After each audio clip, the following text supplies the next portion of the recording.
Good morning, my brothers and sisters, on this episode number 173 and our final get together of 2021. Thank you so much for joining us on this fine morning, after evening, or night as we continue discussing the game of life amidst the other games we love to watch and to play.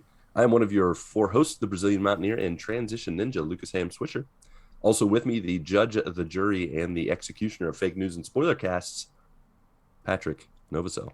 I tell you what, the way you paused on this is the final get together. I bet some of the people out there might have had a heart attack. Like, wait, Or what? Maybe some people probably like, thank goodness, This is it. finally done. Finally, we're finished. No more ever again.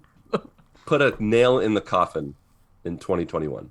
Who says we're not going to do a Matrix 4 spoiler cast the rest of the year? So what you said could not be right. Could not be true. Fake news. I call it fake news. I'm pretty sure we just want to throw positive vibes out there. So unless I'm doing the spoiler cast by myself for Matrix 4, no one else is invited. Hey, Hey, no spoilers what? until later. Uh-huh. Mhm. Also with me on the left and right somewhere. Left and right? That's impressive. He's Well, everywhere. It's because he's with us in spirit. Omnipresent. Ah, The Rocket League and Beast of the East who can make you laugh in 3 words or less. You're Ronnie back. You're Ronnie back. or your Jesus dollars back. Yeah, Ronnie Johantis. Hi. And then last but certainly not least, the final member of our GMG Quadfecta who's got music in his heart, Dr. Jones, Dr. Apex Legends, Doctor Who. I don't know. Dr. Jones. on his brain. Doctor what? And La Coretta and his old stomacho. This wouldn't be a good old-fashioned GMG podcast without being a train wreck. The old nog dog, Marc Boucher. All right, here we go. I'm gonna do this one more time, and I'm gonna see if we're gonna have the same conversation.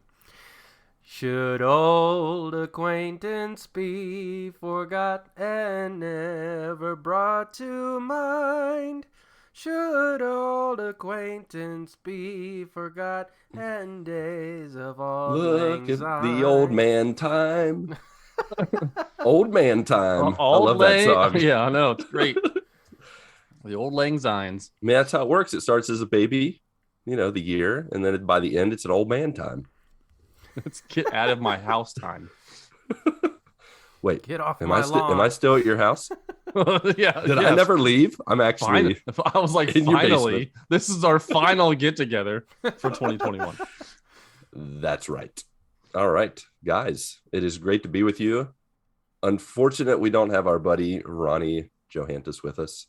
He's got some family things going on, as you know. Nothing bad, just it's the holidays.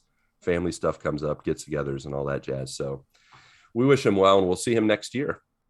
Yeah. But with that, Patrick, why don't I heard you had the best week ever, so you might as well tell us about it. No, I mean, All about nothing really too Don't lie. crazy happened. Don't lie. This past You hung week. out with the coolest people in the world. Only Or in Lucas and his wife and Yeah. 2 kids stopped by Only. this past week. That's Only, all. Happens all the time. Just It only stroll on happens through. once in a blue moon. Yep. Blue moon. No. No. But yeah, so yeah, Lucas, you had come over, and with Mindy and the 2 kids, stayed the night a couple times, and we had some nice weather. We went to We did. Beautiful yeah, weather. really nice weather. We played games. We had second Christmas with you guys. Yeah. It was a really nice time.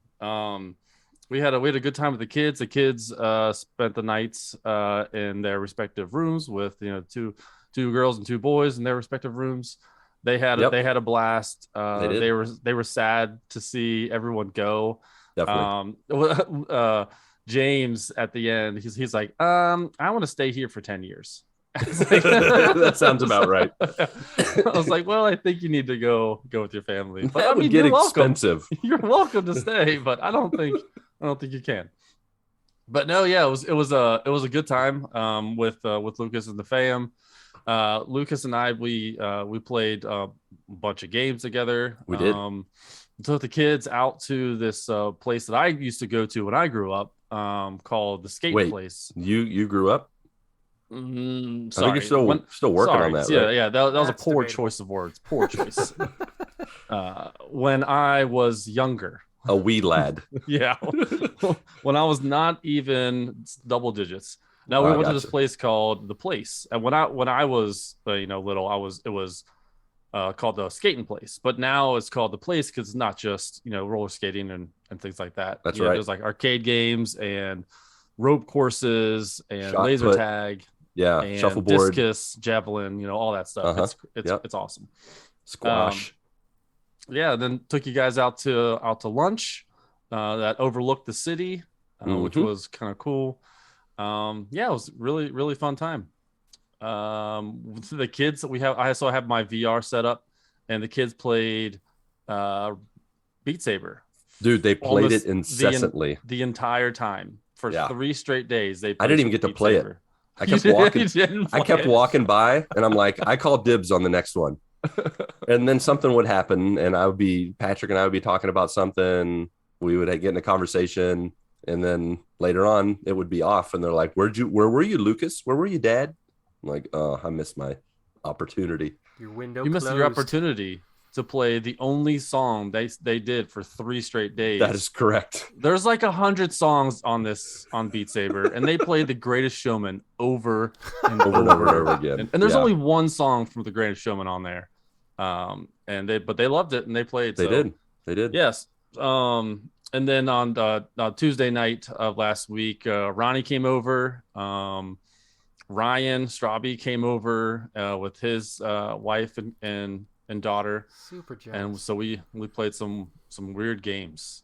They were playing Game Pass. Well, there's a game called Fogs, and it is like a puzzle game, but you are like a 2-headed dog with no legs.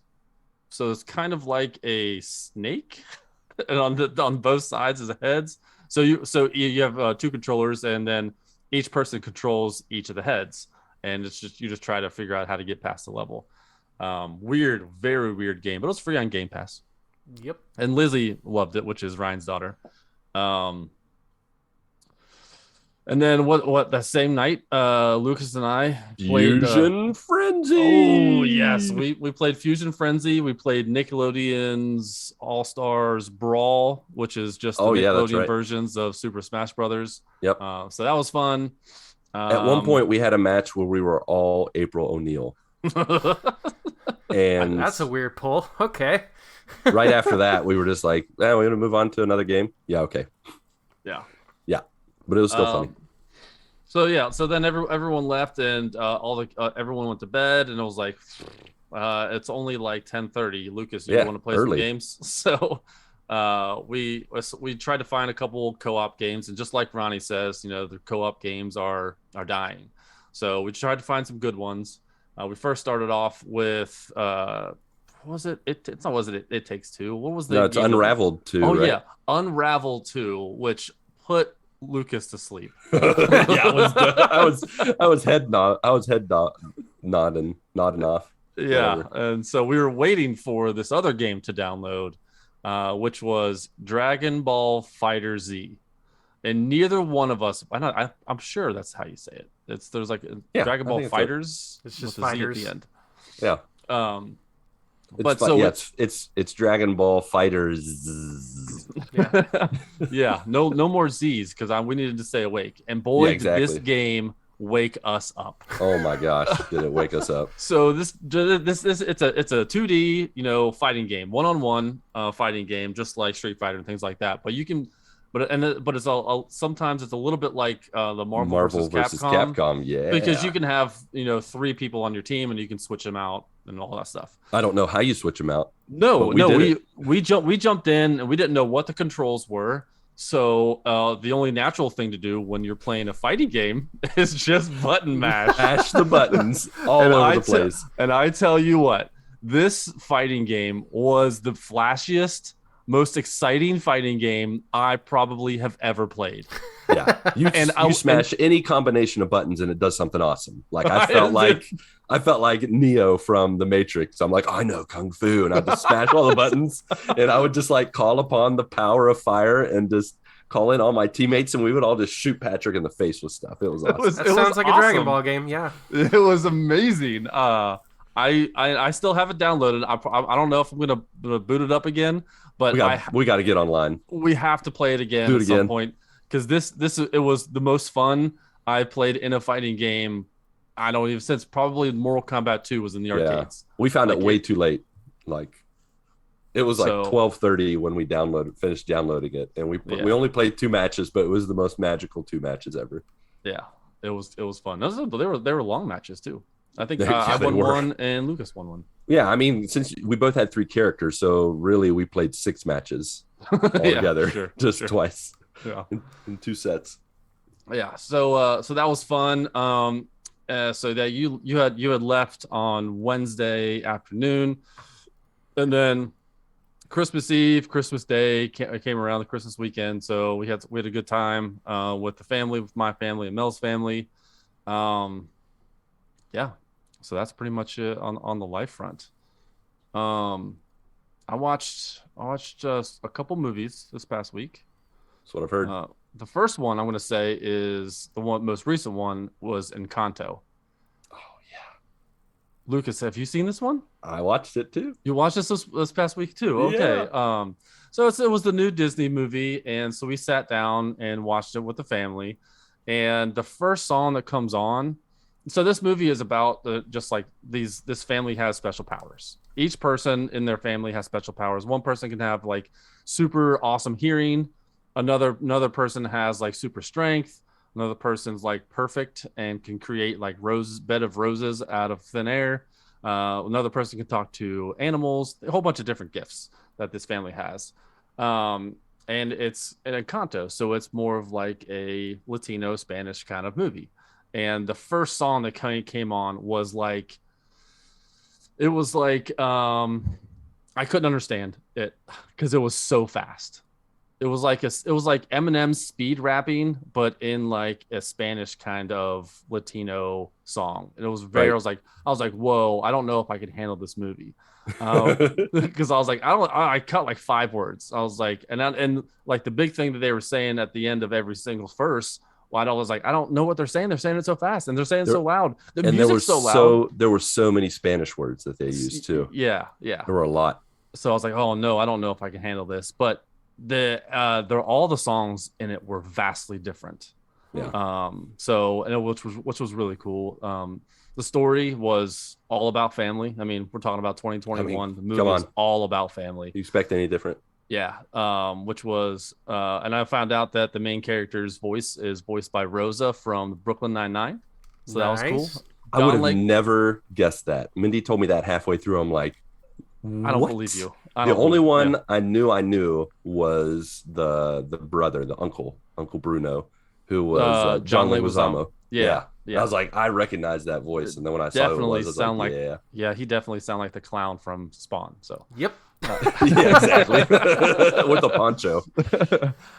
So yeah, I mean that was a really fun movie. I would give that a 9 out of 10. It was a solid movie. Another great Disney movie. Next one I watched was Resident Evil: Welcome to Raccoon City. Okay. I mean, to be honest, it was better than the Mila Jovovich movies. But it was like they did it in they combined Resident Evil 1 and Resident Evil 2. So all the characters in those 2 movies were in this. And they told like two separate movies or 2 separate stories and games in one movie. So that was cool. I mean, it was I would give it a 5 out of 10. I mean, it was okay, nothing to write home about. It was fun to watch. But I'll never watch it again. Speaking of watching movies again, so I watched Matrix 1, 2, and 3 and preparing for Matrix 4. And I watched it, and for 45 minutes to an hour, I had no idea what the heck was going on. And then they finally explain it, and I'm like, okay, I get it. And then for the next hour, I'm like, man, this is hot trash. This is a really bad. This is nothing like Matrix 1, 2, and 3. So I give that a 4 out of 10. I don't want to give any spoilers about this. I do want to talk in length about this movie. But if we do another episode, we'll do that. But I gave it a 4 out of 10, and then I sat on it. I sat on it for a couple days, and I was like, you know what? After I was like, this is hot trash, and I gave it another chance, and I was sitting there looking at me, staring at me, and it wanted me to watch it again. And I was like, you know what? I think I need to give this a second viewing. The Matrix So has you. So I gave it a second viewing. Sat down, and from the beginning, I'm like, okay, now I know what's happening, and this is making more sense. All of the things I had gripes about, I still kind of had some gripes. I had still had some gripes, but stuff made more sense to me after watching it the second time, and I enjoyed it. The second viewing. Yeah. I really did like it. Not to give it a great score, but if I were to give it a score, it goes from a 4 out of 10 to a 7 out of 10. There you go. Which is wild. Usually, like I've done this before, where I try to watch a movie again. I'm like, yep, I was right the first time. I was wrong the first time on this one. I know that Travis Pospisil, he said this is hot trash. How dare you watch this again? You're a sinner. How dare you? And so, but also I watched it again. I was like, you know what? I kind of enjoy this movie. I really liked how this came into the story and gave more credence to a lot of things that happened in the first 3 movies. And I was like, this makes sense. And I liked the way the story was told. So it went from 4 out of 10 to a 7 out of 10. I need to interject for a moment. Yeah, go ahead. I feel like you're underselling the roller coaster of your original viewing, because okay, are you gonna read it? First time you watched the movie, after you watched it, and I quote, you said, I was very skeptical going in, but it ended up being great. Makes me look at the franchise very differently now. I wonder if they'll make another. Then the next morning, wait for it. Wait, where is it? The next morning. Where is it? I was the same intrigued, but weird. I don't know. The next morning you started, you gave your 4 out of 10 and your I hate its guts and all this stuff. And started talking about some of the inconsistencies and all that jazz. So yeah, I will say, after your first viewing, you did think it was great. And then you said after you talked to your wife and slept on it, whatever, then you found it to be hot trash. Yeah. I'm glad you boomeranged back. It was definitely a roller coaster, because after I watched it, I was like, okay, that was good. And then I was like, after I thinking about it, this is terrible. This is terrible. And then I was like, you know what? I was right the first time. This was great. I was right the first time. That's funny. Yeah. So that's the movies I watched this past week. On the gaming front, still playing Apex, loving that. I played. And I got a little bit of a head start on the GMG VG BC of 2022. Yeah, you did. Nice. And I beat Golden Abyss.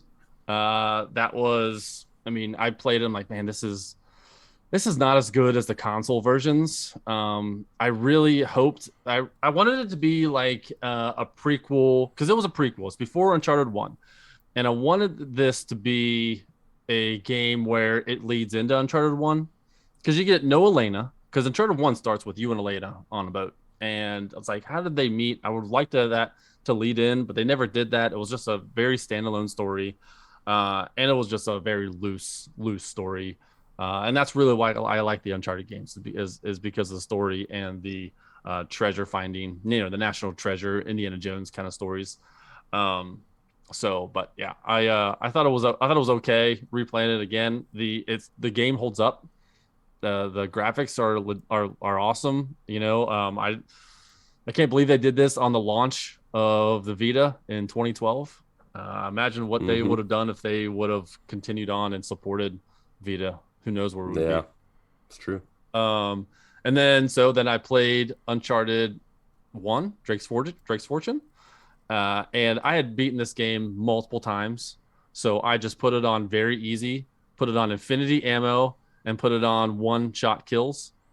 So I just rolled through the game. You were the man with the golden gun. Because I had already gotten all the trophies for it. I got the platinum for it, so I didn't need to look for anything. All I needed to go was from enemy to enemy and story beat to story beat. And so yeah, I really enjoyed that game. Again, it's the one I played the most. I don't know why, because I like Uncharted 2 and Uncharted 3 better. I don't know why. I just like the beginning of the whole story. And I give that a solid 7 out of 10. And then the last game that I played was the Gunk. It's a free Game Pass game. It looks like it's like a Ratchet and Clank style game where you're running around and I thought there was going to be enemies. There's not enemies. You got a vacuum cleaner for a hand, and you're sucking up gunk. And the gunk that you're sucking up into your vacuum cleaner hand, I mean, you never have to like dispose of it. I don't even know where it goes. The story was not as good. Like there's Sparse. the main characters are these two women who are space junkies of some sort. I have no idea. They don't really tell you. They're part of some organization, and I don't know if they are together or if they're just friends. I'm not entirely sure. They really didn't touch on that at all.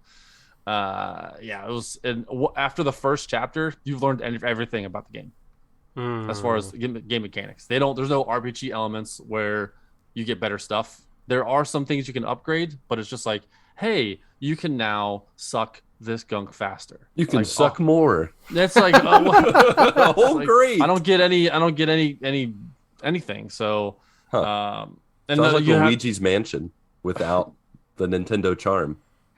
Yeah, it was disappointing. I feel like they could have done a little bit more of that. That was just an average 5 out of 10. I mean, I played through the whole thing. It was only 4 hours, so not too bad. But yeah, I think that's it. That's it for me. Sweet. All right. Yeah. Marcus. All right. So I was on Oh, vacation for the better part of last week for Christmas, which was actually good because when I came back from the mountains on Sunday, I started feeling a little on the sick side. And started getting a pretty nasty cold and congestion and all that kind of stuff. And I was pretty much dealing with that the whole week. Made sure I took two different types of rapid tests to see if it was COVID, and it was negative. Both were negative. There's no way I was going to be able to get in a regular PCR test right around Christmas. Everything was completely booked up until after the holiday. But yeah, both the rapid tests came back negative, so it was obviously some sort of cold or congestion or some kind. So, and we'd been doing traveling and stuff, so I just tried to take it easy as much as possible and just chill out and enjoy my vacation time. I've actually been watching a lot of Twitch this week, just watching different Twitch streams that I haven't watched in a while. I watched there's a couple of guys I used to watch. Number one was a guy named Choco Taco. And he streams a lot of battle royale games and things like that, as well as Vis, which I know Pat's familiar with. Mm-hmm. They've been streaming this game that basically looks like if PUBG was good with a lot of Apex and Fortnite elements to it. It's a game called Super People. The game, which is a weird name, by the way. It's made by a Korean game company, and it looks super similar to PUBG, only everything looks more polished and works. There's different characters you can play with special abilities. There's upgrades you can get to your character. There's crafting. There's a lot of silly cartoon kind of elements to it, even though it's like a PUBG serious first-person shooter style game. But it's just a lot of fun watching people play it. I don't know that I could play it just because it's PC only, and it's mouse and keyboard only. I don't know. I might give it a try and see if the PC can handle it, but otherwise, it's just a lot of fun watching them play it. I just love those types of games. I watched a match of this playing when you had messaged me, and what's different about it, like Apex, you can like craft, Yeah, and you can get items like a bigger backpack or something for your gun or health or shields or whatever. And that's in a crafting station. What I liked about Super People is they're like, you can pick up like, the proverbial crafting metals, yeah, and just craft on the go, yep, which keeps the pace going. yeah, And that would be nice if Apex would kind of take that into consideration instead of having.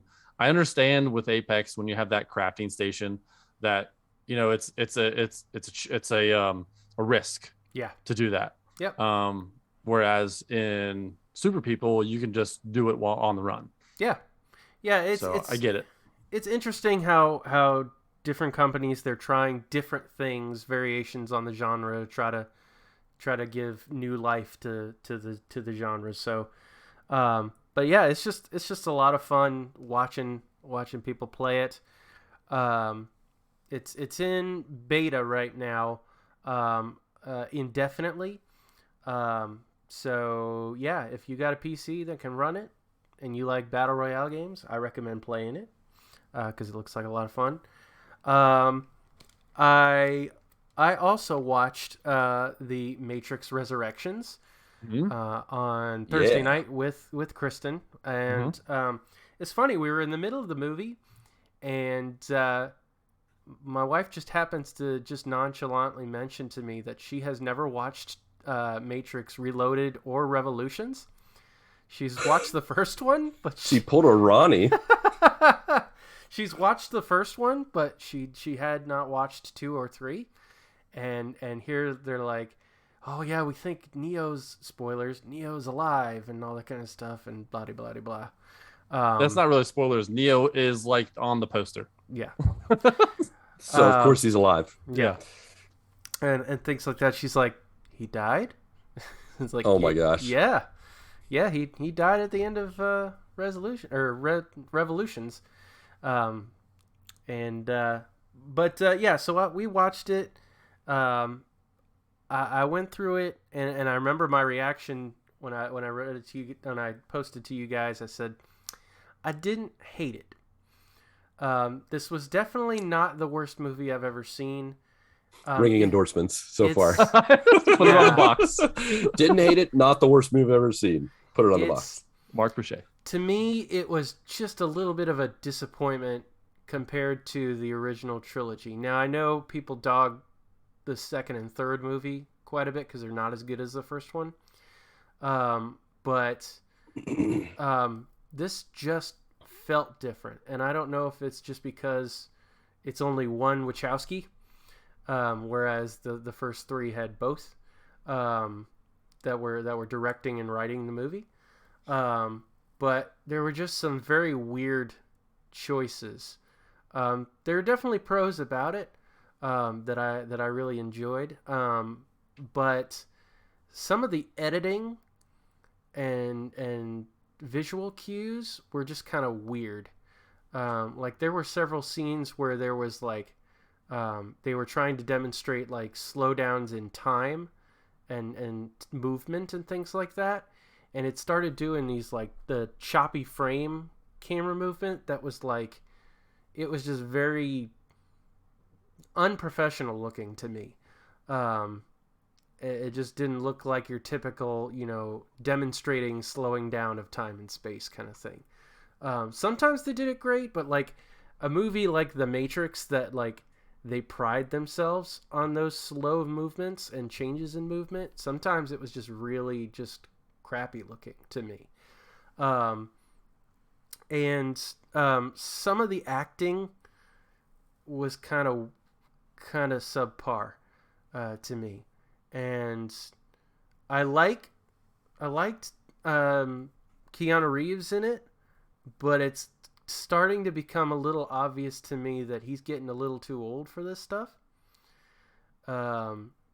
it's just not as poppy in terms of his action scenes and things like that. And so I think he's starting to age out of it a little bit. I mean, I think he can still pull off like a John Wick or something like that, where it's mainly gunfighting, and not so much. I mean, there is some actual fighting, but there's more gunplay from him. But in terms of like the actual physical hand-to-hand combat type of stuff, I think he's getting too old for it. But there are definitely pros and cons to it. I'd say I would give it a 6.5 or 7, somewhere in between there, maybe a 6.75. So right, I think Kristen enjoyed it more than I did, but just knowing the entire scope of the first 3 movies, it just felt like a little bit of a disappointment to me. What was her rating of it? That's a good question. I didn't actually ask her. I'll have to ask Kristen.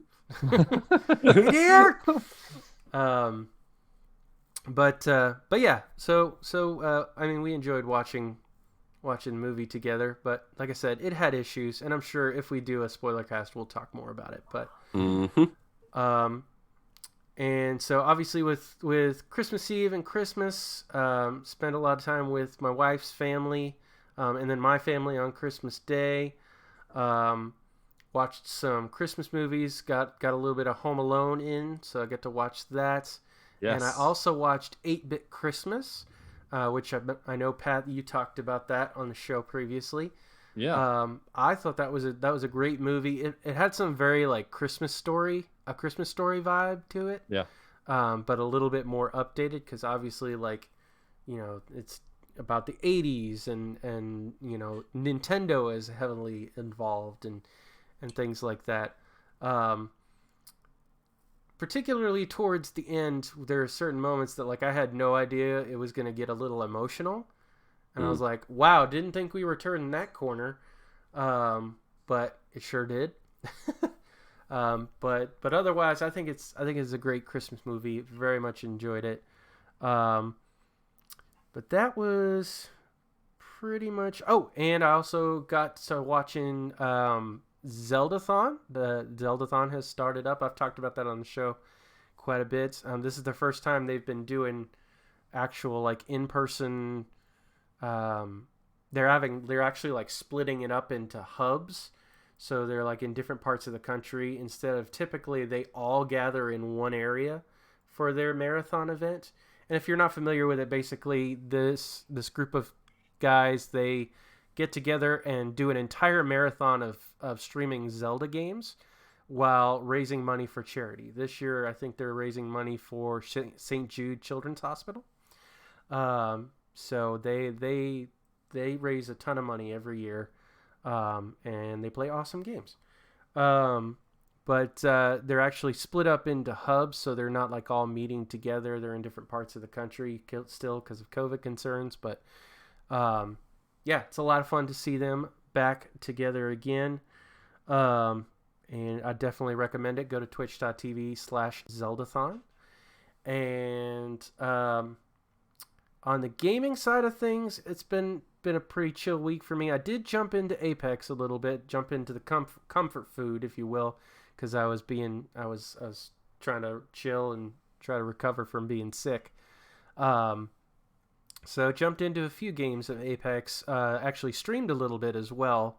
Played some of the Winter Express mode, which I think I'm kind of off on that. Like I've played it enough, and I'm like, this is not as interesting to me. But it may be more fun if you have a full squad. I was playing with randos, so it was not as fun. But got a few games of Apex in and everything. But it was a light week in terms of gaming, because I was doing a lot of couch potatoing, laying down, trying to rest up from being sick. So.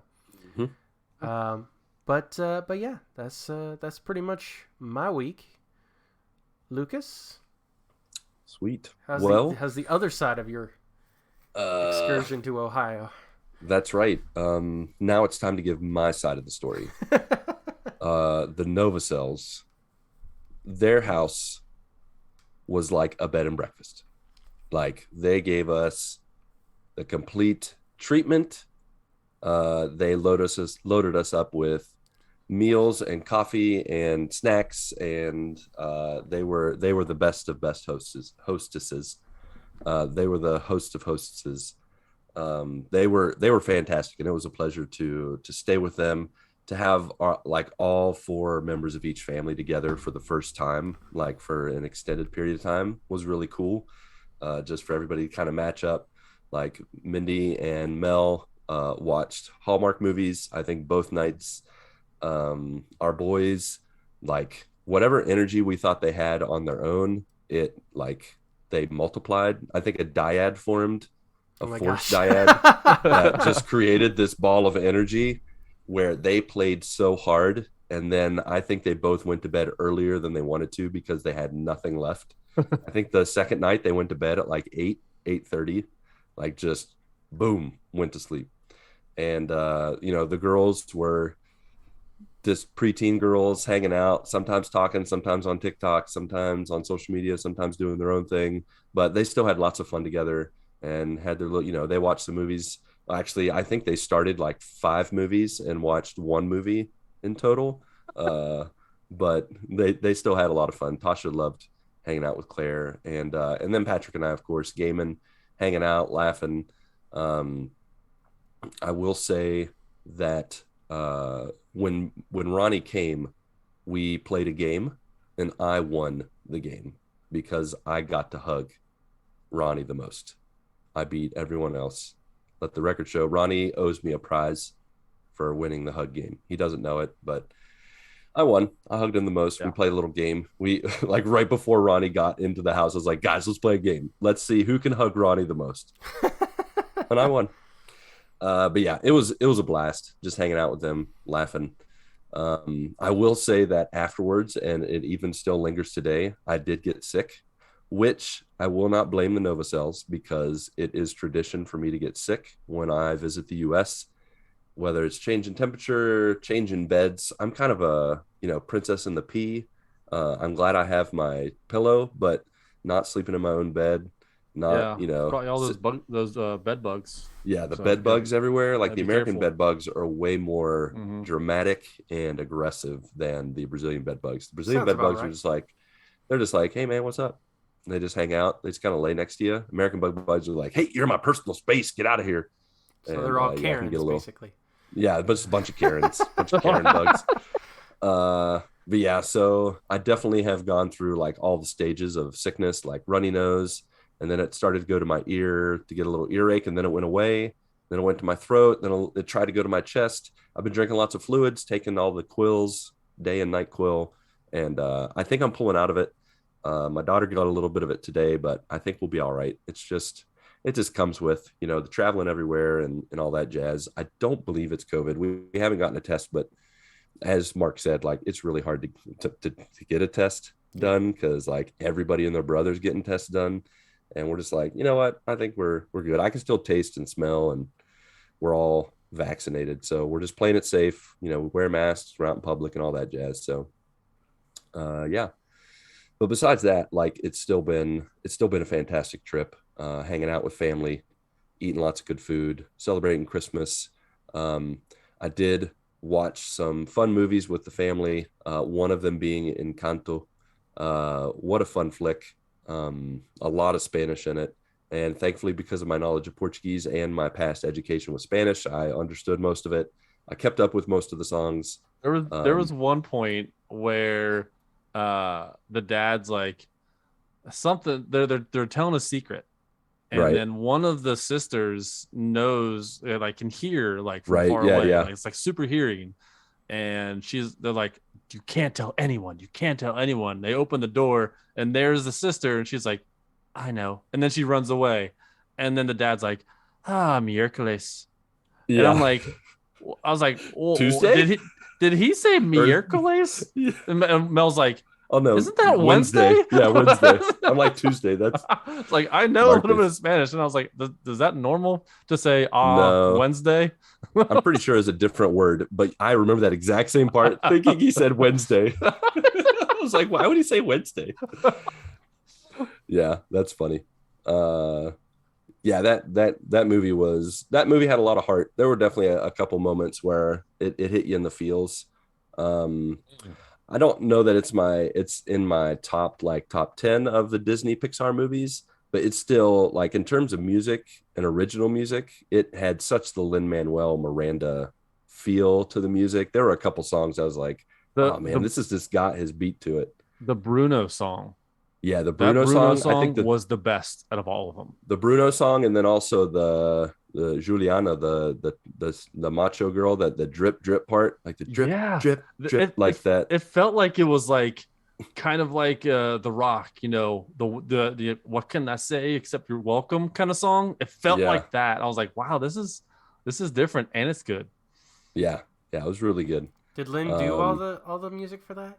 he did. Yes. Mhm. He was the music maestro of it all. And you Nice. could just, but I think this is the first one that he's done where his voice isn't in it at all. I don't Huh. think. I Interesting. feel like Was in he in the Moana Heights and or in the in the Heights, Heights? yeah, he was. He was the ice cream, no, the snow cone guy in Yeah. the Heights. Piragua. Yeah, exactly. Yeah, he finds some way to be like even a backup singer in most of his songs, even in the Disney ones when he's not a voice. But yeah, I don't remember hearing his voice in the music, but you could totally tell it was his, like it had his feel, Yeah. his music feel. But yeah, I would give Encanto a solid 8.5. 8.5. We'll say 8.5 toucans out of 10. I feel bad for that half toucan I was though. gonna So say. maybe I should just make it 8, Yeah. 8 toucans and a little monkey or something. But it was really good. And then I also, as the other guys mentioned, watched Matrix Resurrections, and I liked it, and I enjoyed it. Got to the end, pretty much got what they were throwing at me. I don't know, like I felt like they gave a little more of what was missing in the trilogy without getting into spoilers. That just a little more of the heart of the Matrix in this fourth one. So I appreciated that. They took it a little different direction. I'm curious to know where they are going to take it from here. If they're going to take, like, are they going to make, I don't even know if, have they said if they're making another trilogy, or it's just The Wachowski sister, I read an article about it being another one. She says she didn't have plans of making this one, right. except she had like a friend that had read the script and she was like, you need to tell the story, and that's how she made the Oh, I movie. gotcha. Yeah. And it's the same thing. She's not planning on doing anything. The Wachowski brothers are not planning on doing anything. But it's just like anything else, nothing ever dies nowadays. Right. It's You true. know, Yeah. It's true. But yeah, I give it a solid 8 out of 10. 8 out of 10. I guess red pills. Yeah, we'll go I was with gonna red say pills. Tom's, Definitely not but blue red pills. pills. That's good. Oh yeah, we can do 8 out of 10 Toms. Okay. So yeah, I really enjoyed it. I mean, I only watched it once. I really do want to watch it again. I actually watching this made me want to watch the trilogy even more than I already wanted to. I didn't have a chance. I didn't have the chance to watch the original trilogy, but definitely want to go back and watch it again, and then watch this again to see what I missed, because I thought there were a lot of things that just kind of flew by you, and I feel like you could easily miss. It was a cool little take on what could have been or could be, uh, you know, in the future of the franchise. So Yeah. I enjoyed it. Mm-hmm. Cool. But what definitely I enjoyed the most from this past week, and I give an 11 out of 10, was the Trans-Siberian Orchestra Nice. live that I got to go Oh to. my It was gosh. it was fantastic. I have never seen TSO live. I have been a fan since probably 2007. I think they're from 1995. This is their 25th anniversary, and they did not disappoint. I remember when I first discovered them, I want to say it was just on the radio, or maybe it might even been when they first that video that went viral where that guy matched up TSO to his Christmas lights. Yep. The Sarajevo song, I think it is, that dun, dun, dun, dun, dun, dun, dun, dun, dun, dun, or the Yeah. winter. Wizard, or that's one of the, I always forget the titles. Yeah. But anyways, that's when I first like heard about them, and I didn't realize how old they were from 95. But then from there, like I think the next Christmas, Mindy bought me like all the Christmas albums of TSO. And then a couple years after that, I don't remember if I told you guys this, but she had actually gotten me tickets to go to it around her birthday, but close to Christmas, when they were touring near West Virginia, when we were living there before we went to Brazil, like 12, 13 years ago. And we were within like 3 days of going. And at the same time, Mindy and I both got like terribly sick, like bedridden sick. And we couldn't go. And it was heartbreaking for both of us. Now, if one of us had been sick and one had been healthy, we could have dragged the other to it and we would have survived. But we both got sick at the same time. So years later, like, a little bit after that, we moved to Brazil. I've been in Brazil ever since. In the past 10 years, we've spent 2 Christmases in the US. So the chance of seeing Trans-Siberian Orchestra was little to none. And we were driving actually to the Novosels, and we heard on the radio, Trans-Siberian Orchestra back after being gone for however long they stopped their tour, and they will be in Columbus December 26th. And Mindy and I are like, we've got to buy tickets right now. So we were even looking when we were at the Novosels. We didn't actually get them till we got back, but we got the tickets. We went. I took a bunch of pictures. I recorded a bunch of songs. The light show was amazing. The music was amazing. It was a dream come true. Like, it was so good. I think, Patrick, you've seen them in concert, right? I have seen them live, and it's unlike any other show I've ever been to. I need to make a point of that next year then. Yeah, for sure. My wife's uncle actually went and saw that they were playing in Greensboro, North Carolina, and they went and saw it. And man, it looks awesome. Yeah, it's pretty incredible. And it's something that I like. At first I was just like, well, this is like listening to the CD. I've heard these songs so many times, and they actually had a pretty mellow beginning, but man, when they let it go and they just get going, like people moving up platforms over the like at one point in the back of the floor, we were in the first like incline spot, like straight back from the stage. So there's the floor area, and then there's the first incline that goes up in the back, and there was just this little rectangle. It just looked like a big table, and then all of a sudden it rose out of the ground, and it was like a mini jumbotron, and then all of a sudden flames started shooting out of it, and like we could feel the heat on our face of the flames, and it was just like, by the end there were flames everywhere. It was just like, flame on! What is happening? Let's cook some marshmallows. It was crazy. Like, it was again, I'm gonna post even more pictures probably this coming week, but it was so cool. And so I definitely recommend it. Check them out. The last thing I wanted to mention on the life front, my daughter has reached some kind of skill level of the Rubik's Cube. It might be the Rubik's Cube that Travis, you're not Travis, that Patrick and his family got her, but she today did the Rubik's Cube in under a minute.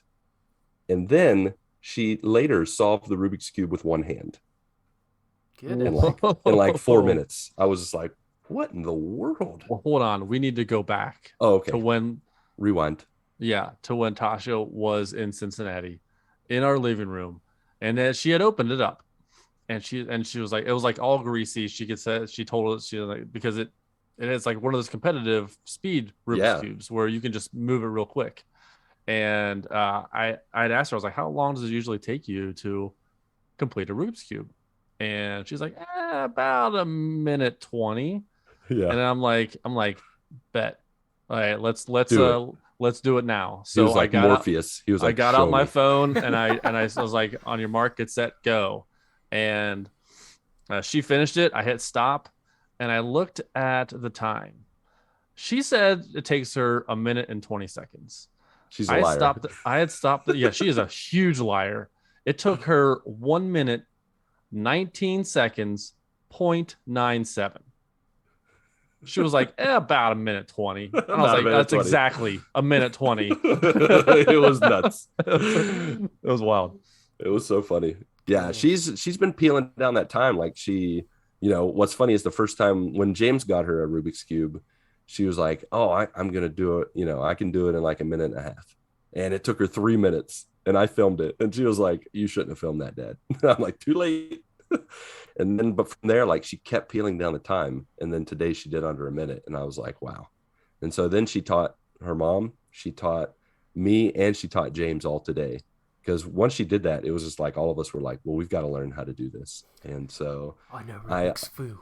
I did she knows Rubik's Fu, and she is teaching all of us. I solved it for the first time with a little help from her, of course, probably with training wheels 3 times today. So wow, we'll see what's going. Let's see what's happening in the next week or two. See if I make any improvements. But yeah, got to give that update, and props to her. She's really impressing the family. It's now become every stop she takes. It's like, hey, show her your Rubik's Cube skills. So it's been pretty cool. Nice.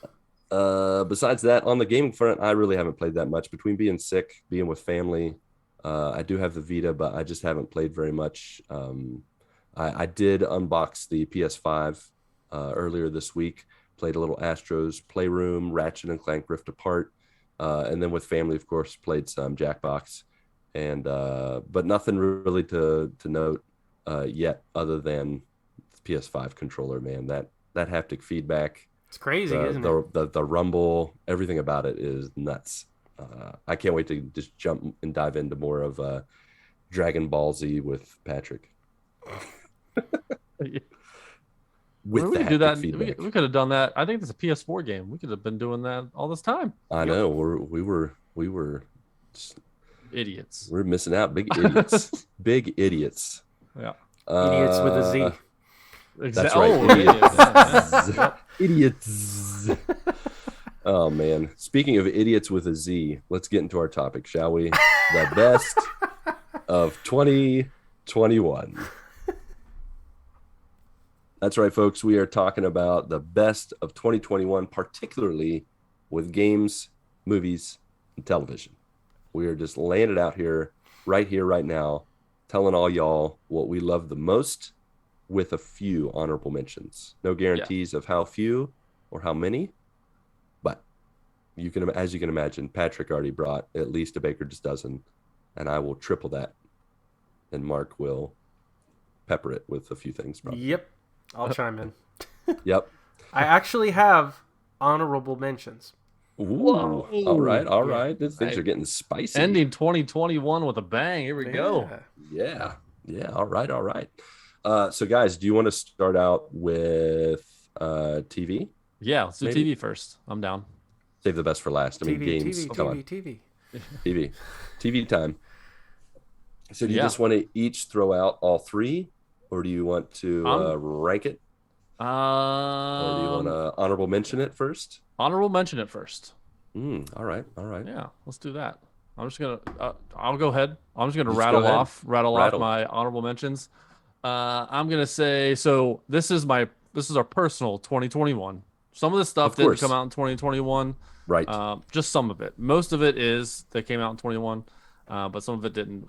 My first honorable mention is Schitt's Creek. The first time my wife and I watched that, and it is one of my favorite series of all time. Very funny. So that's on there. The Brooklyn Nine-Nine season 9, the final season. That's another one on there. Power On, the story of Xbox. That recent documentary about Xbox, amazing. I watched that. Absolutely, you did good. Yeah. It was so well done. One of my favorite documentaries, not just because it's about Xbox. Well, a lot of it had to do with the gaming, but it's a really good documentary. WandaVision, the Nate Bargatze Netflix stand-up. It's good. Heels, which is that wrestling show on Stars, and then WrestleMania 37. Nice. Yes. All right. Yeah, All right. it was a really good one. Yeah. Very nice. It was a two-nighter. I think that I don't a twofer. Yeah, they did it Saturday and Sunday night. There you go. Yeah, those are my honorable mentions. All right, Mark, you got any honorable mentions for TV? I have one honorable mention. Woo! All right. Which is more than I usually have. So that's true. And that is The Falcon and the Winter Soldier. Oh, Nice. Okay. Yep. All right.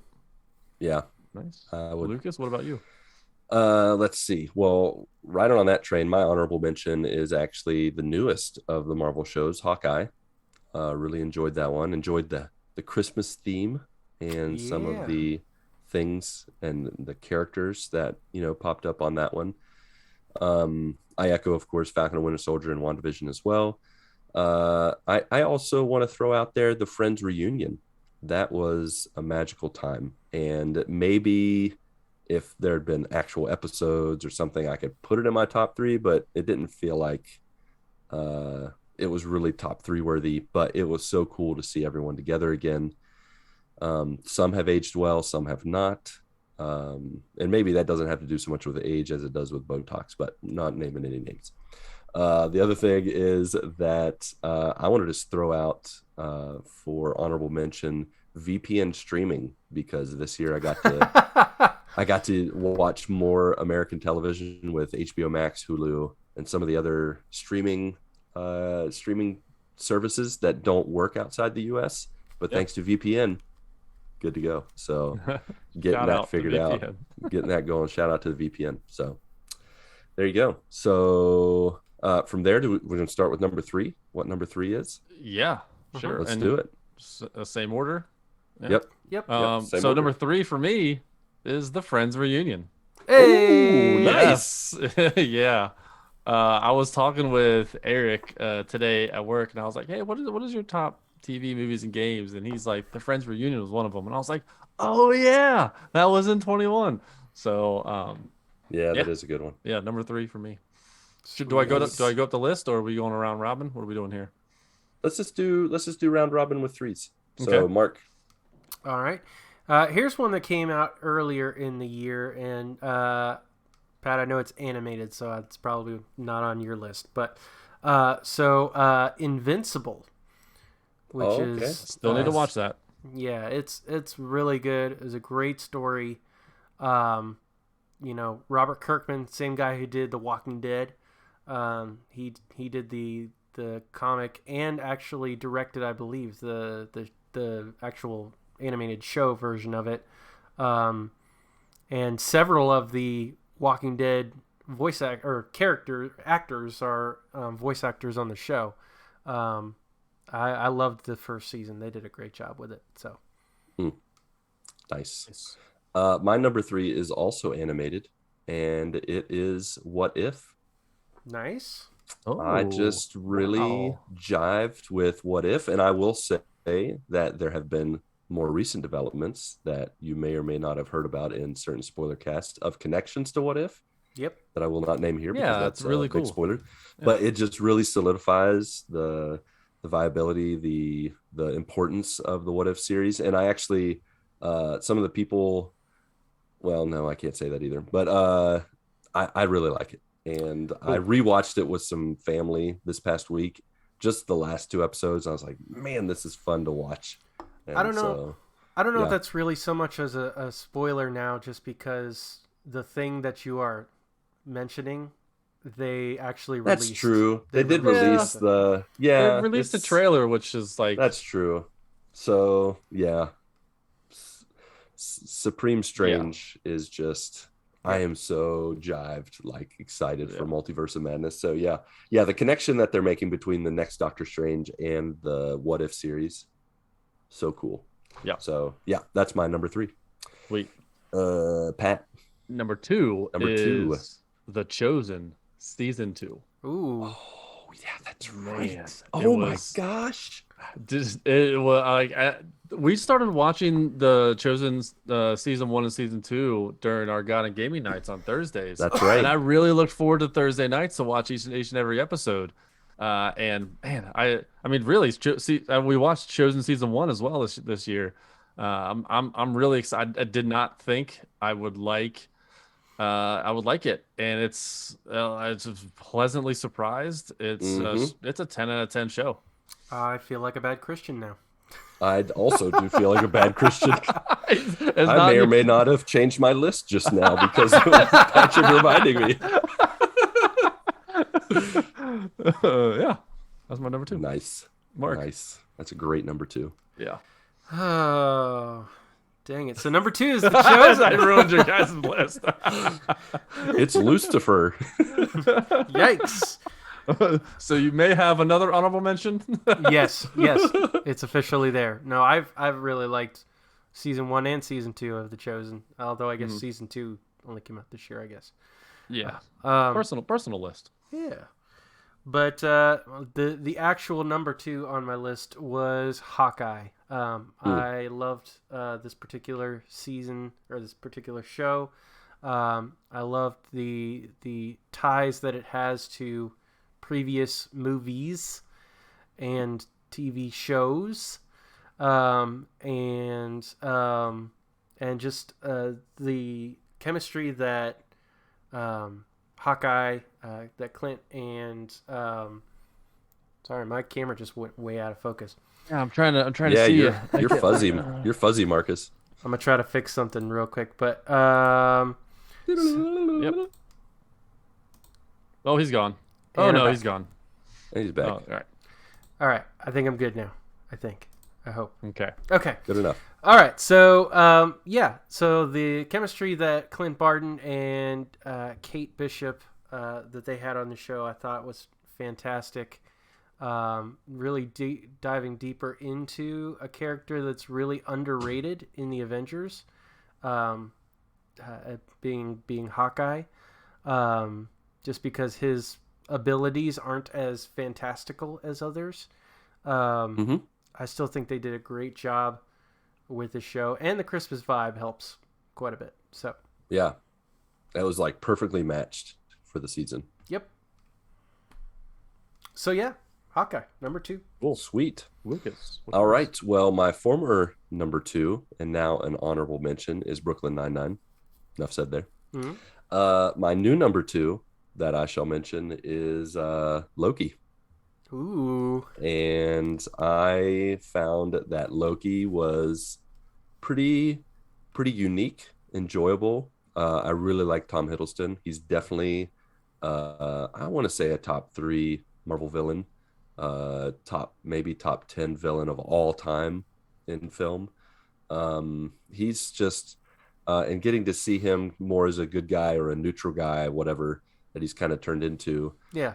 But it really for Loki, it comes down to the last few episodes, especially the finale of it, that just solidified it to me as like Marvel did it again. Like I felt like it was the TV's endgame. Like it just was really like, what? Yeah. And just really got me, and I really enjoyed it. Watched it multiple times, had many like discussions after many episodes with Mindy, philosophical, time, space, whatever, like just really incredible. So Loki's number 2 for me. Nice. Patrick, you're number 1. My number 1 is Loki. Hey. I had a feeling. I mean, just as much as you said. I mean, same thing. Loki as a character, he was good in the movies, and he is great in the show. For sure. Yep. And then throw Owen Wilson in there. Man, Owen Wilson. I mean, Wow. like really. It's the only disappointment. He didn't say wow. Nope. Yeah, I mean, like I like Owen Wilson on almost everything he does, and he's Owen Wilson in this movie or in the show, which is exactly what I wanted, and just the way they played off of each other, Loki and what is That's Owen true. Wilson's name again? I can't remember his name off the top of my head right now. Oh my gosh, you but, would ask me that now. Yeah, but Yeah. he's but both them playing off each other, the buddy cop kind of thing. It's really fun. Agreed. Yeah. All right, I guess it's my turn. Is there an echo in the room? Because Loki is my number Hey-o. 1. All right. Yeah, I absolutely loved this series from start to finish. You know, Pat and I both are huge into timey-wimey kind of series. Yep. Time and reality bending type stuff. So this was very much for me. Obviously, all the actors were firing on all cylinders. Love Tom Hiddleston's Loki. Sylvie was fantastic as well. Yeah, she was. I loved all the characters and the multiversal type stuff. So, this was for me. So, Nice. Nice. Cool. Well, Loki was my number one. And then, as I said, I called an audible because Patrick totally reminded me of my true number one, which I have to say is my number one, not just because of Jesus, but because I watched it with my wife. I watched it with you guys. Every other episode, maybe every episode made me cry or get emotional at some point and really just brought a refreshing perspective on my faith, on our faith, on, the coolest guy who's ever lived. The Chosen season 2. Like, it just was, wow, what television. Like, honestly, like I went in like with Patrick when I started season 1 and was just like, what, why is this gonna be good? Like, is this gonna be like, Christians being like, look, it's Jesus being all nice and happy and, just like, oh, it's updated and modern. I don't know, like more modern take. And it was just, it's so good. Did not disappoint. I look forward to watching it with my kids. Season 1, season 2. They just funded season 3 last week, fully 100%. And so I just love that show. And so I recommend to everyone, whether you believe in Jesus or not, whether you go to church or not, whether you've read the Bible or know anything about the Bible or not, watch The Chosen. It will give you a different perspective. It may encourage you to maybe reconsider reading the Bible, or it'll even help you to see God's word in a different way. And so shout outs to The Chosen, my true number one. Yep. So, yep. By the way, Owen Wilson's character is named Mobius.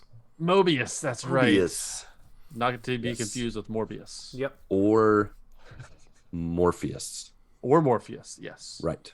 Let's go to Discord, where we have some joiners TV shows. The first one is Humar Whittle.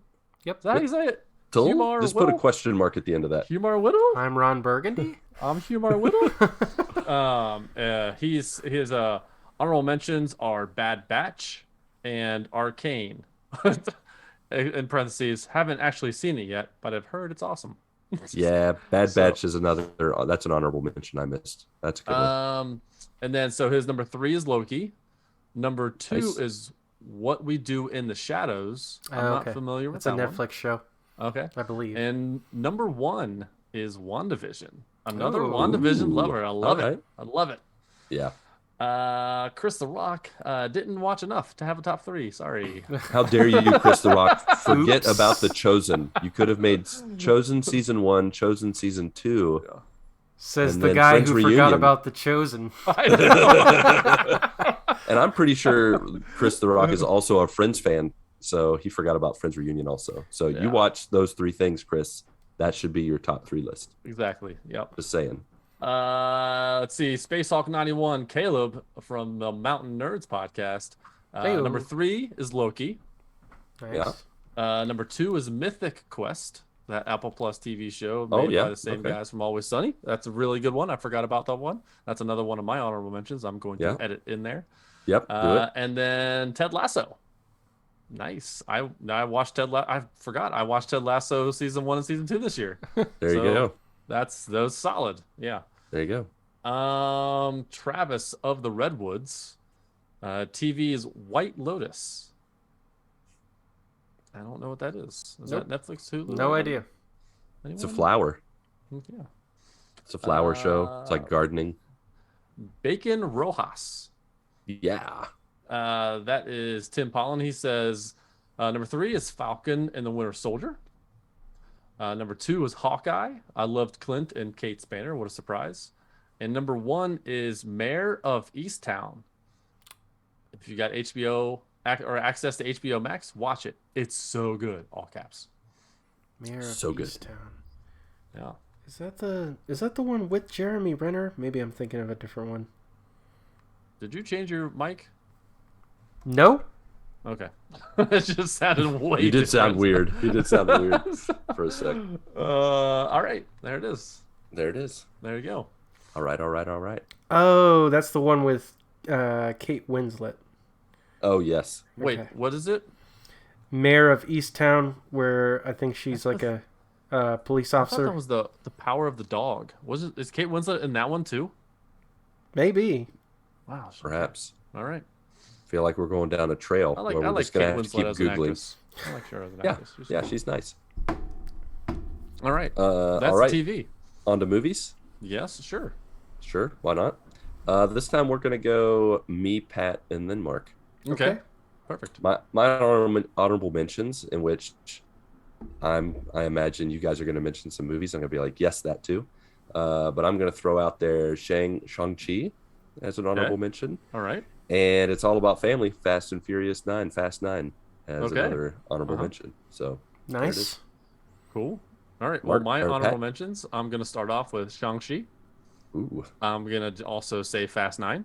Ooh. I also am going to throw in a couple that I didn't think would be on there, but after looking at the list, I'm like, yeah, this is on there. Cruella. That was a really good Disney movie. Definitely honorable mention. Good one. Yes Day with Jennifer Garner. Yeah. Watched that a couple times. That was fun. Zack Snyder's Justice League. Now that was by far. I was like, man, this is. It did not crack my top 3. I thought it would have, but there's the other 3 movies on here that really overshadow these other movies. The other 2 are Red Notice and Black Widow. Nice. Good choices. Solid. No honorable mentions for me on this one. Okay. Fair enough. All right. My number 3, since you mentioned it, Patrick, is actually Black Widow. I found that to be a solid, just kind of a good way to say, ate mais, see you later, to Black Widow. It's all about family, and I'm pretty sure all 3 of my picks are all about family, which, I mean, it's 2021. The chances of getting a film all about family is like 95% chance. So I really enjoyed Black Widow. All the, not just Scarlett Johansson's character, but all her supporting cast were solid, fun cast. Really fun movie. I can't wait to watch it again when I do the rewatch with the kids or with just Mindy or whatever. Like, yeah, solid lineup. Really enjoyable flick. Nice. So, Pat, your number 3. My number 3 is Free Guy with Ryan Reynolds. Still need to see that. Yep, I've not watched it yet. Oh man, the way they integrated video games into this was so perfectly well done. The Ryan Reynolds and, man, I can't put my finger on the actress's name, but they were great together. All the supporting cast was fantastic. The cameos, the things they brought in from video games into the movie, like actual video games, whether that is Fortnite, whether it was like Star Wars or Marvel. I mean, they brought it all in, and it was a solid movie. I watched that twice this year, and I'm probably thinking about it right now. I'll probably watch it again just for funsies. There you go. It's good. It's good. Yeah. Sweet. So my number 3, and I guess I will say an honorable mention based on how my list is set up. Now, I just said that I have not watched Shang-Chi. Mm-hmm. I'm going to make it an honorable mention even though I haven't watched it. All right. Just because I know I would. I would probably. You will like it. Yeah. It's good stuff. I mean, it's on Disney Plus. It's just my wife and I haven't had a chance to sit down and watch it. True. Yeah. Yeah, that's an honorable mention. But my number 3 is Black Widow as well. Nice. I very much enjoyed Black Widow. It was nice for her to finally get her own deal, her own story, and introduced other characters that came about and maybe got hinted at in other places. Maybe I played love how a you're part in other skirting around stuff. there. I'm trying to not spoil stuff. The things that they did there and whatnot. Yeah. But no, I thought it was a great story. Black Widow, she has some somewhat fantastical elements to it, but Marvel does a good job of doing very grounded stories as well as fantastical type movies. So, For sure. So yeah, this is super enjoyable. So Nice. All right. Number two. My number two is Bond's No Time to Die. Ooh. Whoa. A fantastic closing to the Daniel Craig chapter or saga, I guess, at this point, because he has 4 of them, I think. Yep. What a great flick that shouts out and touches on every single one of his movies from Casino Royale all the way to just making new fantastical, like crazy. I mean, we can say that Bond overall is fantastical at some points, and some of the things that happen to him and that he does. That's like that could never happen in real life, but it's not quite to Fast and Furious levels or Marvel levels, but it's some crazy stuff he goes through. That guy should have died multiple times, but as the title goes, no time to die. So, and that one again, all about family. You got to watch it. It's so good, so good. So that's my number two. Nice. Patrick. Number 2 is Ghostbusters Afterlife. Nice. Still haven't seen that. Yeah. I know, me neither. All about family. I mean, if you haven't seen it yet, in 2022, it also could be about family, because this movie is 100% all about family. And the way they did it, like, I'm like, wow, going into the movie, I'm like, man, this is going to be a little bit different because it's going to be about the kids, and we're not going to get the original Ghostbusters in the movie. And so seeing the way that they told the story was a true sequel to Ghostbusters 2. And sometimes when they bring back movies after decades of, separation, like Matrix 4, when that came in, I was like, it's okay. I mean, it's good, but it's good. But this one was great. This one was a straight up, I think when I said it was a 10 out of 10. It's still a 10 out of 10. I don't think they could have told the story any better. Yeah. Yeah. Mm-hmm. Comes out on demand next week, so I'll be watching it. Nice. Yeah, nice. All right, Mark.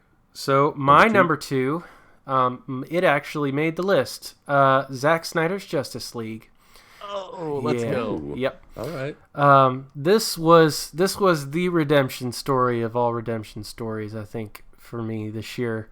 After so long, this was the little engine that could, after 2017's travesty of Justice League and all the stuff about, Zack not getting to finish his movie and how it was like rumors, and then, WB's like, there's no way we're gonna let him do it, and then all of a sudden they're like, yeah, we're gonna let him do it, and it's gonna be on HBO Max, and it was great. I really hope that they don't completely jettison everything that he did with this movie. I have a feeling that they are, but I really hope that they don't, because he did a fantastic job with this. I know for some people DC movies are an acquired taste, but I think he did a fantastic job, being able to pick up the pieces and finish what he started.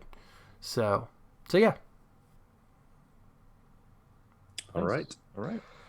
Well, I have a feeling that the number one is going to be pretty unanimous, unless for some reason one of you guys really thought highly of Suicide Squad. I'm surprised that wasn't an honorable mention, because I thought you guys really liked it, but it was good, hey, but it's not up there.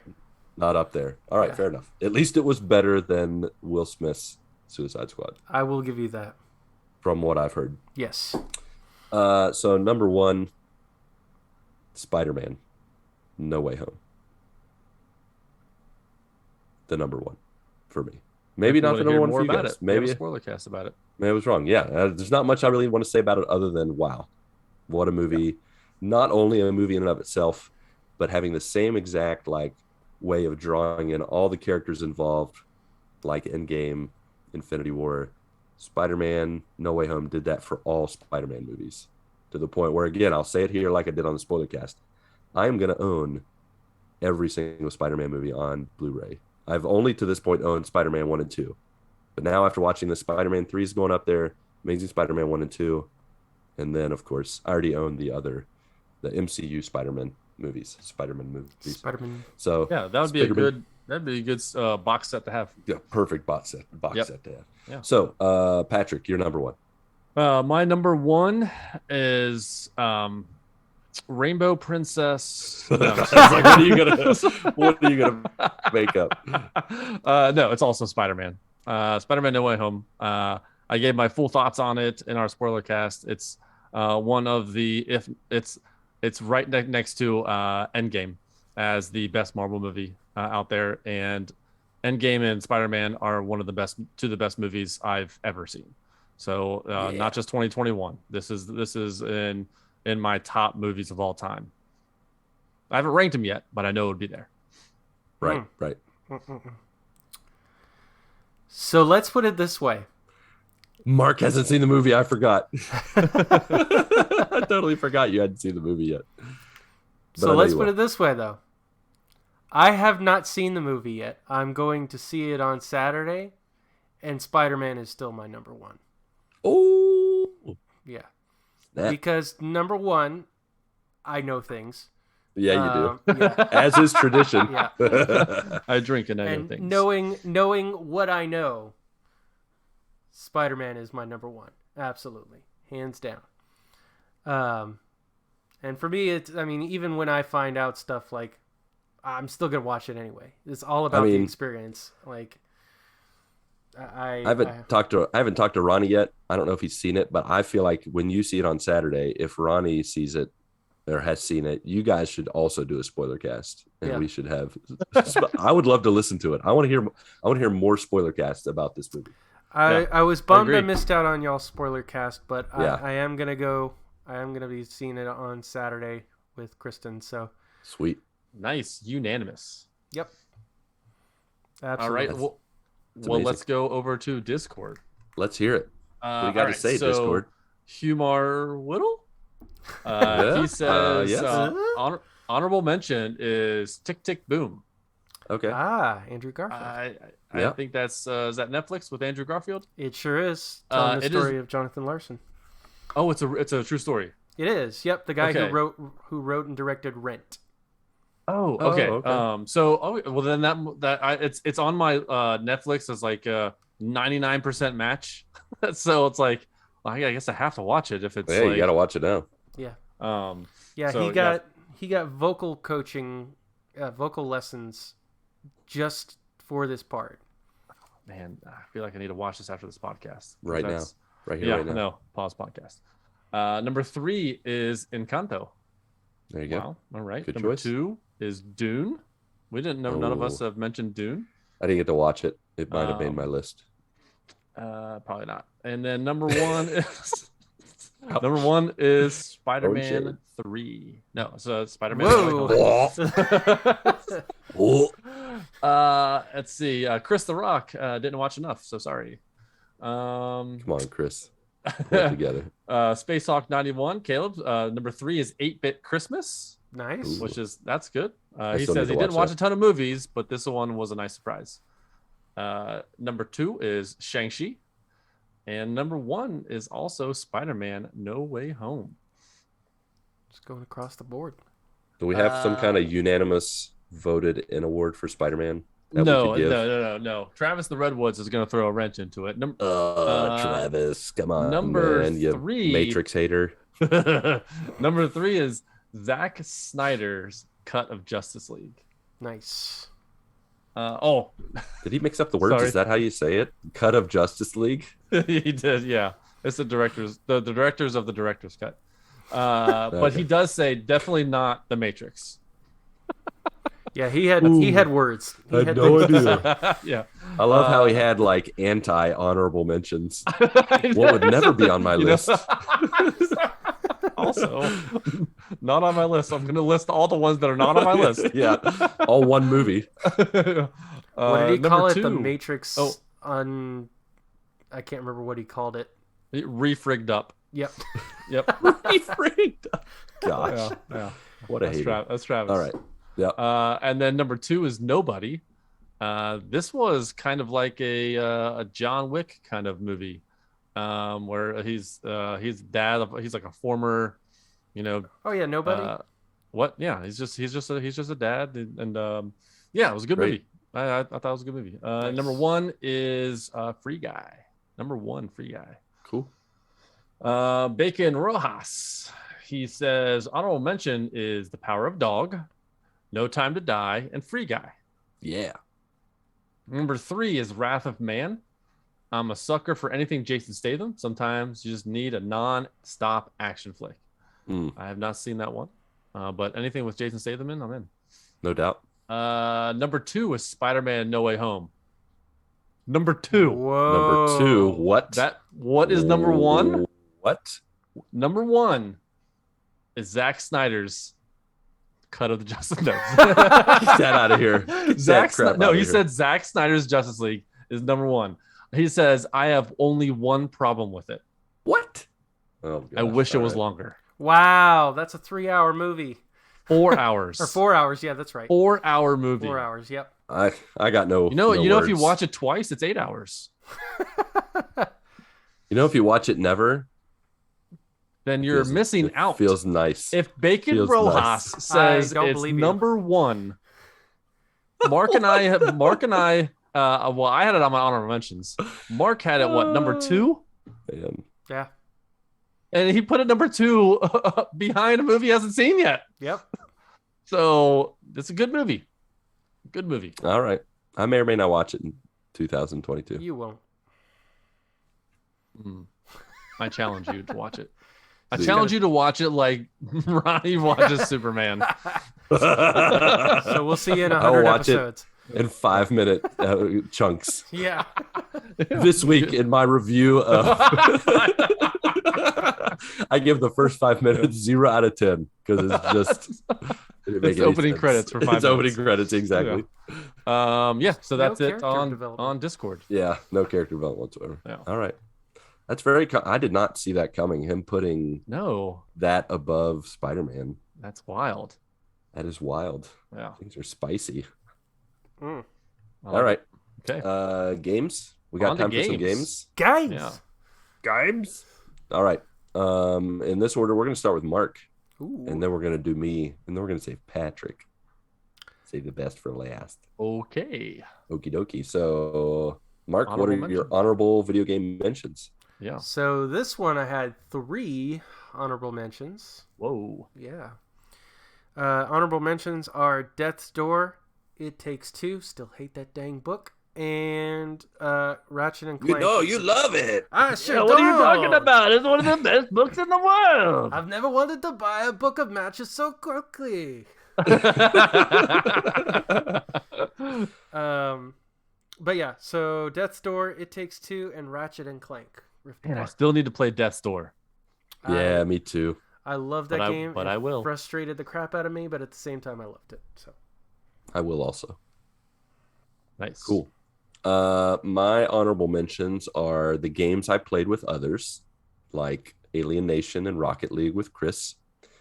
We were there. Also, we were here, and we were together forever. Yeah, honorable mentions. Yeah, with the we were the first here, one. We were here together. Good.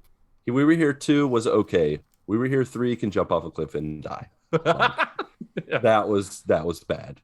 Playing Kane, a Bridge of Spirits with my kids. That was a treat. And playing Dragon Balls Fighters, whatever, with you. The 20 minutes we played, the 2 matches, was magical. I'm pretty sure was. We laughed more in that time than I have, I don't know, laughed all year. Like it was just like encapsulated into one. But and then the other honorable mention would be Habroxia 1 and 2 on Vita. I played those this year and got the platinum multiple times. But it just was a nice retro space shooter made by Lilimo Games. So I just enjoyed it. So I want to give a shout out to it. All right, Patrick, your honorable mentions. Honorable mentions. I got a few of them. Returnal, It Takes Two. Yep. Forza 5, Bloodshore, Days Gone. That didn't come out this year, but I played it this year. MLB The Show 21. I played a whole bunch of that. Dude, Yeah, you you played did. so much of that. Yeah. You were like 80 years old in the game. Yeah. Hot Wheels Unleashed, Unpacking, The Artful Escape, and Ratchet and Clank Rift Apart. Nice. Sweet. Yeah. All right, Marcus. What is your number 3? My number 3 is Psychonauts 2. Nice. I loved that game, even though I never played Psychonauts 1. You really don't need to. You can just watch a quick recap, which they actually have a recap in the game. Otherwise, they did a fantastic job with this game. I loved the gameplay and the story and just the crazy elements of it. So, yeah, Psychonauts 2. Nice. My number 3 has actually already been mentioned by both the boys. It is It Takes Two that I played with Patrick. I Nice. have to say that the gameplay never got old. The book definitely got old. Yep. I thought the voice acting for the little girl was so annoying. But the gameplay was so good. Like it just was so fun. It only took us a long time because I am just a turtle when it comes to playing games late at night. We just did not play fast enough or with enough frequency. I don't like to stay up late and play too much, but what a game. Like I just really it did deserve game of the year. Like I can see where, you look at the list of games, I wouldn't have chosen it as a game of the year. Obviously it's my number 3. But it was a fun game. I look forward to their next each and every game that they come out with. I am going to support for sure. And so yeah, It Takes Two, my number 3. Patrick. My number 3 is Apex Legends. Even though the game didn't come out, this game came out in 2019. Yeah. And I am still playing this game. So I looked, and I've had my PS5. When did the PS5 come out? September of last year? November of 2020. So November of 2020, and it's 13 months later. I've logged over 1,500 hours in Apex Legends in just over a year. Dang. This game is just like what Mark said earlier. This is the comfort food. Yeah. I play this multiple nights a week. Sometimes I will play for 6 straight hours. And I'm like, oh no, it is 3 a.m. I need to get up in 3 hours, like kind of thing. So it's like this game is, it's crazy because I've never, of all my years of gaming, never have I held on to a game this long before, and to play this much. Love it. Number 3 for sure. Yeah, my hours in Apex have dropped this year, but still, it is home for me. No doubt. No doubt. All right. Mark, what is your number 2? Number 2 is Kena Bridge of Spirits. Yeah. Like I told you guys when I first played through this, it is the Zelda game that Nintendo didn't give us this year. I very much loved the adventure and puzzle elements of the game. I loved the story. There were some frame rate issues I think with it that I think happened, but otherwise, like I loved this game. I enjoyed being in the world and playing it. So, yeah, that's my number 2. Nice. My number 2, which Patrick and I may or may not just have a nice discussion about, because we never did have a spoiler cast about it, but Guardians of the Galaxy was definitely my number 2. What a game. I will be honest saying that I went into it with not high expectations, thinking it was going to lean more towards the Avengers than it would lean towards Spider-Man and Miles Morales. And it blew my expectations away. What a fun platinum. What an amazingly heartfelt story. I would say even more heart than the MCU live action. Some storylines and some conversations that they haven't had on the film or developed in films that they need to, in terms of just the chemistry and the just diving deep into the history of these characters. This hodgepodge of just such random characters when you look at them on paper. But what a fun game, just all around. the choices, even the huddles, as annoying as those got sometimes, and as weird as the music got in some of the boss fights. What a great game! Like, just epic soundtrack. Everything about it was just fun. Uncharted in space. Loved it. Yep. Guardians of the Galaxy. Number 2. Patrick. My number 2 is also Marvel's Guardians of the Galaxy. The story of this game was unbelievable. When the trailer first came out, it's like, what is this game? This game, I don't know about this game. But like you said, the story has emotional moments, like highs and lows, and they go into conversations with these characters that are in the Marvel movies that have got more quote unquote screen time, and it was very, very good screen time. And like you had said, Lucas, like we haven't talked about this in length yet. I would love to do a spoiler cast about this because I would love to hear your thoughts on this. Yeah, on this game. It was hard for me. You know, I had 2 number 1s this year, but Marvel Guardians of the Galaxy had to be number 2. But it's just doesn't discount this game being number 2 at all.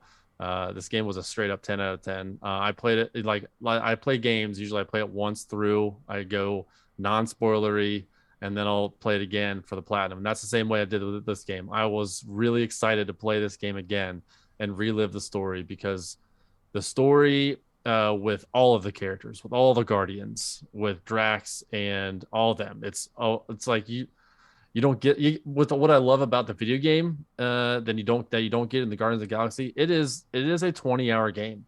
You know, in movies we only get a couple hours of these guys, and with 20 hours there's a lot more story to be fleshed out, which was really awesome. For sure. Sweet. All right, Mark, your number 1, which may or may not be similar in flavor. Maybe. What you got for us? Number 1.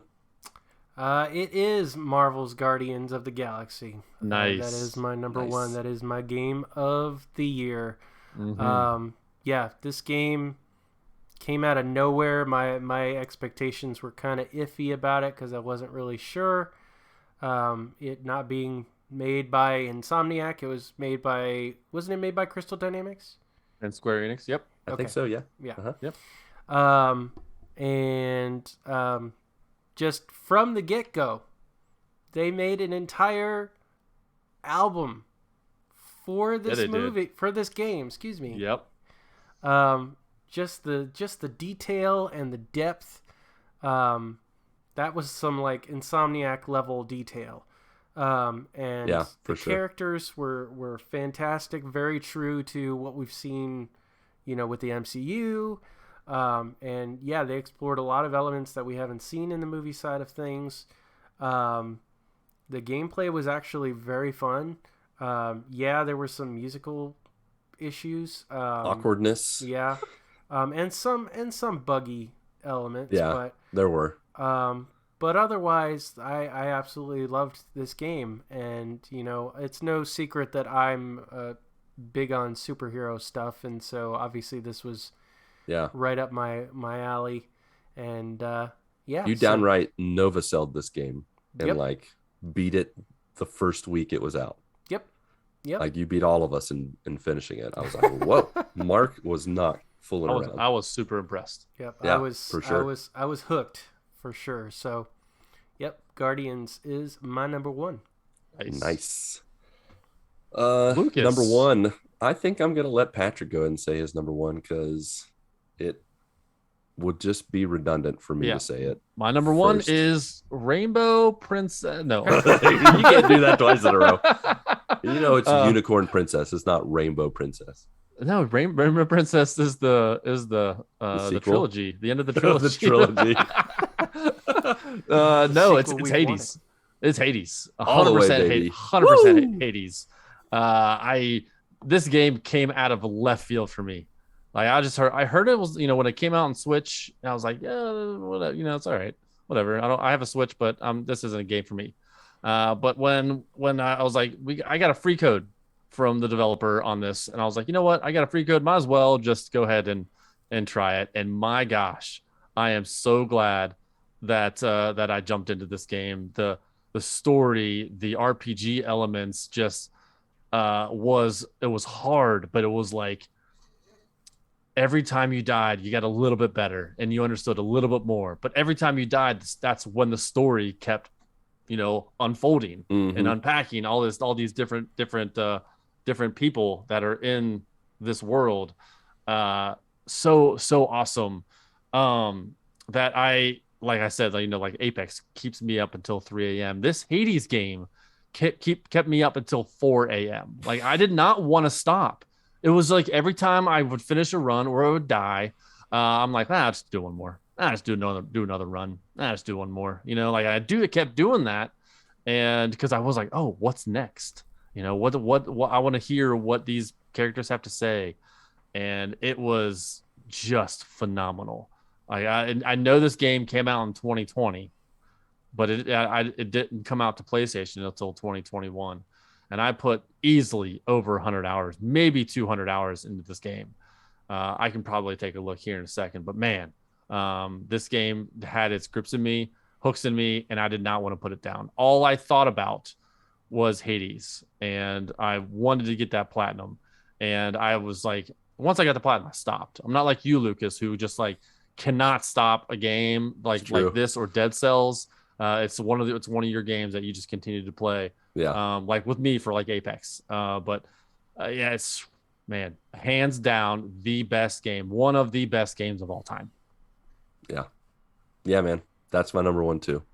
And we all knew that. So that's why I'm glad you led the way. I'll let your words kind of speak for itself, because I know I've talked about it ad nauseum.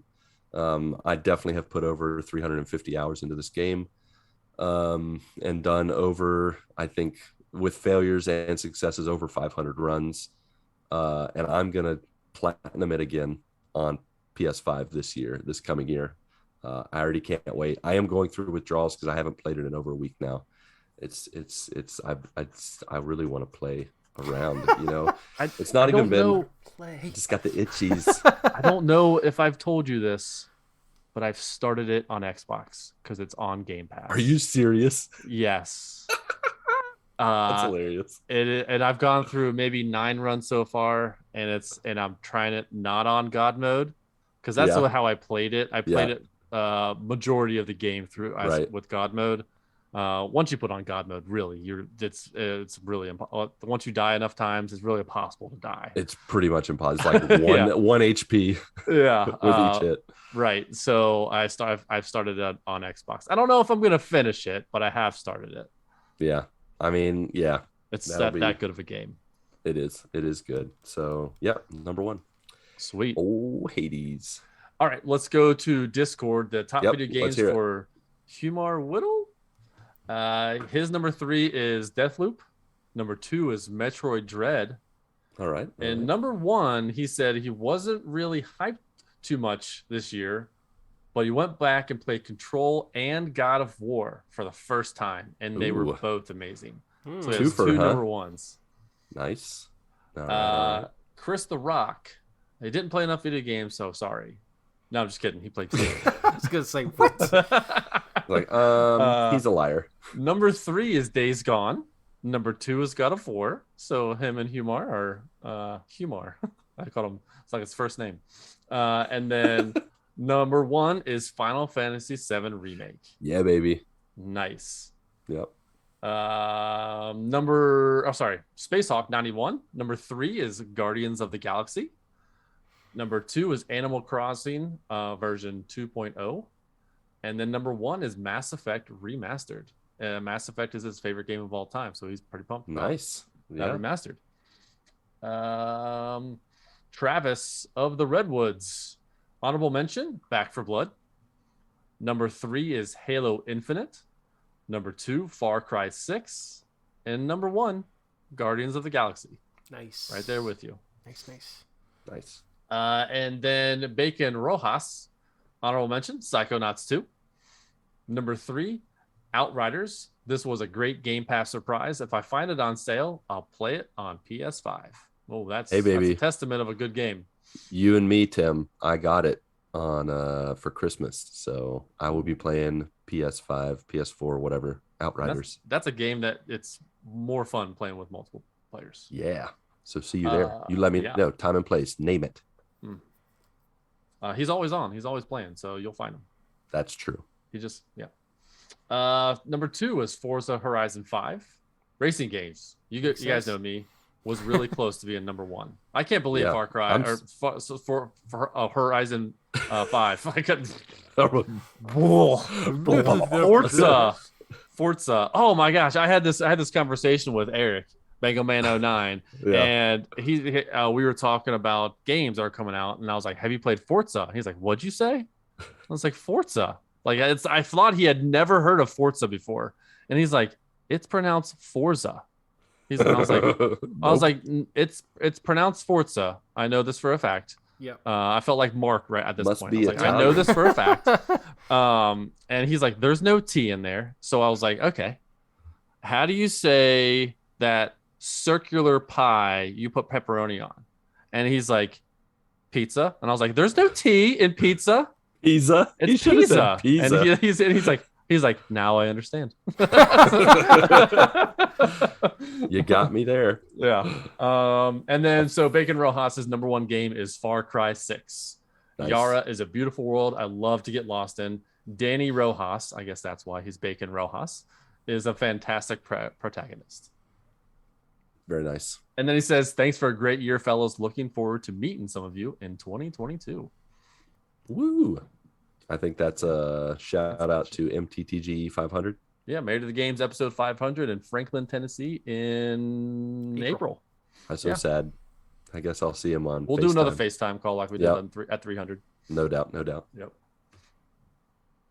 All right, and that is it. That's a wrap, right? I guess that's all. What is the consensus? Is Marvel's Guardians of the Galaxy? Is that our consensus number 1? I think so. Yeah. And then Guardians of the Galaxy's number 1 is the pick. Is Loki, Spider-Man and Loki. Yep. Yeah. Marvel wiped. Wow, Marvel won. Wiped the floor of 2021. Look at that. It's not all about family. It's all about Marvel, apparently. Yeah. Yeah. All right. I'm not mad at that. I like it. I like it a lot. All right. Well, that's all for our best of 2021. Hopefully, maybe next week, Ronnie can throw some of his picks at us just to share with the family, share with the group. As is tradition, some very quick housekeeping where we offer towels, fluff pillows, topped with Andy's candies, and tip you off to the GMG news you need to know. The stream team is still going strong, mainly because of Chris. I am on vacation, so I'm doing a whole bunch of nothing. I know Marc has done some streaming from time to time, so just keep an eye out for us, whether early in the morning or late at night. You can check us out on twitch.tv. Links are in the show notes. Streaming is there, Twitter, we're there too, on Discord. You can chat with us on those places. Links are in the show notes again. If you really want to give us a nice end of year present, please rate and review us on Apple Podcasts and or Podchaser, or both. Both is fine.